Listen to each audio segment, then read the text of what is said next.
Hello मेरे मित्र और मित्राणियों, कैसे हैं आप सभी। आई होप कि आप सभी स्वस्थ होंगे, मस्त होंगे और अपने अपने काम में व्यस्त होंगे। तो एक और रिएक्शन वीडियो के साथ मैं हाजिर हूँ, संध्या चौधरी। तो बात करेंगे जगत दीदी की, क्योंकि जगत दीदी की कोई ना कोई बात ऐसी सामने आई जाती है जिस पर हम मजबूर हो जाते हैं वीडियो बनाने के लिए। तो जगत दीदी पर मैंने वीडियो बनाई थी, पिछली वीडियो आप सब देख लीजिएगा। उसमें कहीं ना कहीं मैंने क्लीन चिट दी थी जगत दीदी को, क्योंकि सीहोर में जो इवेंट हुआ है उसमें मुझे कहीं ना कहीं ऐसा लग रहा था कि जगत दीदी इस बार जो है वो कहीं ना कहीं इनोसेंट है। मैं अभी भी उनको 10% इनोसेंट मान के चलती हूँ, लेकिन 90% मेरे हिसाब से अब जो है चीज़ें बदल गई हैं, क्योंकि स्निग्धा पुरोहित जो इवेंट ऑर्गेनाइज करती हैं उन्होंने खुद एक लाइव में बहुत सारी चीज़ें क्लियर की हैं।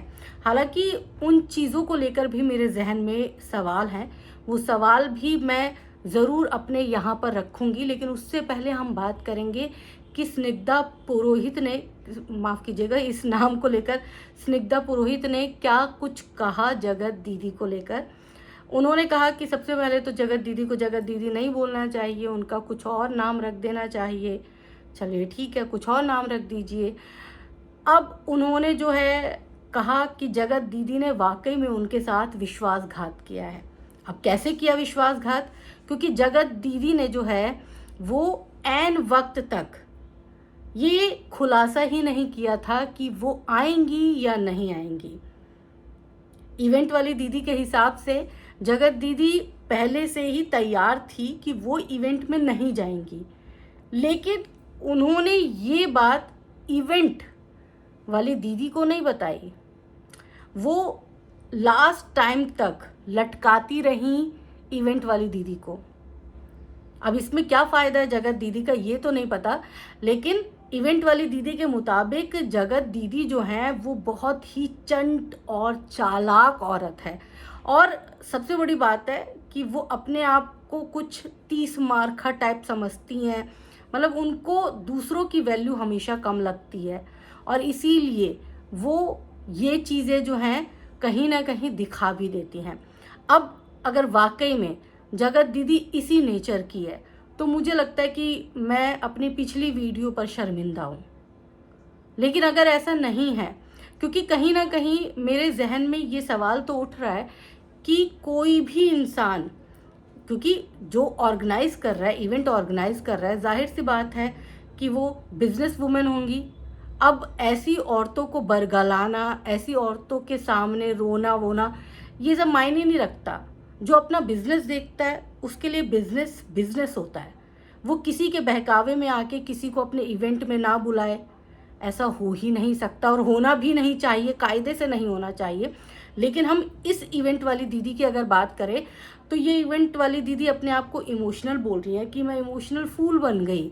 मुझे उसने अपने विधवा होने का रोना रोया, सिंगल मदर होने का रोना रोया, उसके बाद ज़माने भर के लोग कैसे चील की तरह उन पर नज़र रखते हैं इसका रोना रोया, कैसे लोग चाहते ही नहीं कि जगत दीदी आगे बढ़े, इन सब चीज़ों का रोना रोया।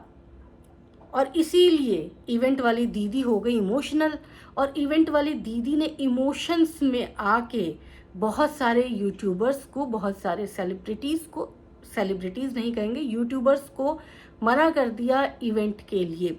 तो कहीं ना कहीं मोनिका ग्रोवर जो बोल रही थी उसमें सच्चाई थी। हालांकि सुमित महल वाली बात में कहीं सच्चाई नहीं थी, क्योंकि सुमित महल ने खुद ही इस बात को क्लियर कर दिया था। और जगत माफ़ कीजिएगा, इवेंट वाली दीदी ने भी ये बात क्लियर कर दी है कि सुमित महल जो है वो पहले से ही नहीं आना चाहते थे। तो उनका मुझे क्लियर था, नीतू महना का मुझे क्लियर था, लेकिन जगत दीदी का मुझे क्लियर नहीं था। लास्ट वक्त तक उन्होंने मुझे संशय में रखा।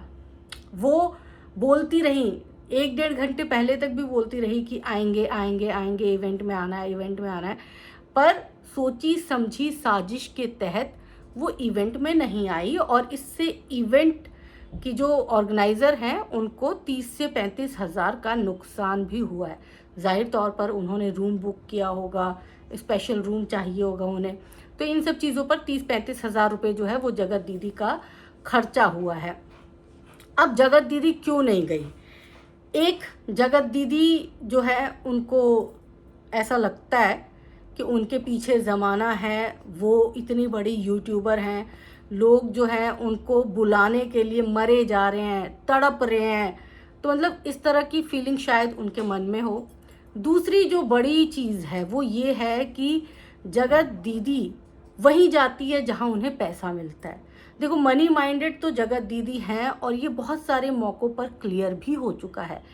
अब जब इवेंट वाली दीदी ने उन्हें कुछ ऑफ़र ही नहीं किया तो फिर वो कैसे जाएंगी और क्यों जाएंगी? उनके लिए इवेंट इम्पॉर्टेंट नहीं है, उनके लिए कमिटमेंट इम्पॉर्टेंट नहीं है। उन्होंने इवेंट वाली दीदी से जो करवाना था वो तो करवा चुकी थी। इमोशनली उनको जो है अपनी साइड करके बहुत सारे लोगों का पत्ता काट दिया था। तो ऐसे में उनका काम तो बन गया था। तो जगत दीदी का जो फंडा है, अपना काम बनता, भाड़ में जाए जनता। उन्होंने अपना काम कर लिया। अब कमिटमेंट वमिटमेंट से तो उनका कोई दूर दूर का रिश्ता नाता नहीं है।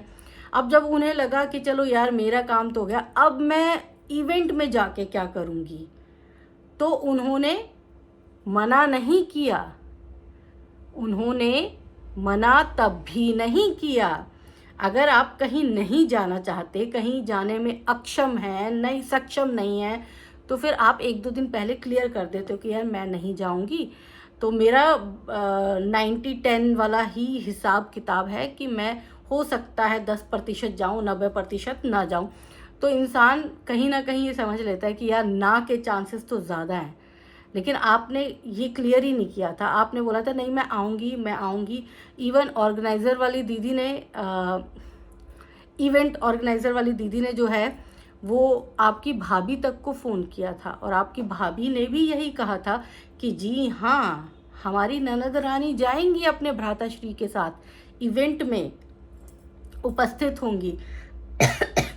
तो इतनी साजिशें रचने का क्या मतलब बनता है? मतलब आपके पास ऑप्शन है, आप नो कह सकती हैं। आप ये भी कह सकती हैं कि मुझे पैसे दोगी तभी मैं कहीं आऊँगी, जैसा कि मेरी आदत है, मैं बिना पैसों के कहीं नहीं जाती क्योंकि मेरे रेट हाई हैं। आप ये बात क्लियर कट भी कह सकती थी, लेकिन आपने कमिटमेंट करके लटका के रखा। ये कहीं ना कहीं आपके पूरी पर्सनैलिटी को ग्रे शेड में दिखाता है।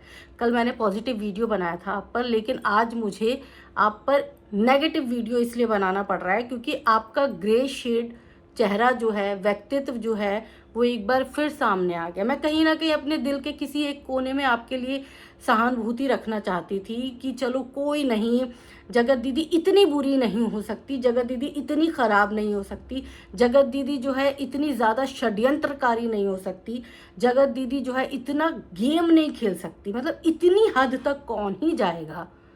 लेकिन हर बार मैं कहीं ना कहीं फेल हो जाती हूँ। मैं कहीं ना कहीं मुझे फिर अपने ऊपर डाउट होने लगता है कि क्या मैं आपको सही पहचान नहीं पा रही हूँ। तो आप गलत साबित कर देती हैं लोगों को। अगर आपने कमिटमेंट किया था तो आपको जाना चाहिए था, और अगर नहीं जाने का मन था तो आपको पहले भी बता देना चाहिए था कि मैं नहीं आऊँगी। क्लियर कट चीज़ें होनी चाहिए। आप बड़ी यूट्यूबर हैं, आपका कौन क्या ही बिगाड़ लेगा। जब तक आपके खुद के फैंस आपका कुछ ना बिगाड़ पाए तब तक आपका कोई कुछ नहीं बिगाड़ सकता। तो इस बात के लिए रिलैक्स रहिए। लेकिन सच बोलना, साफ बोलना, इस चीज़ों को अपनी फितरत में शामिल करिए, क्योंकि हमेशा झूठ का लबादा ओढ़ के आप नहीं आगे बढ़ सकती हैं।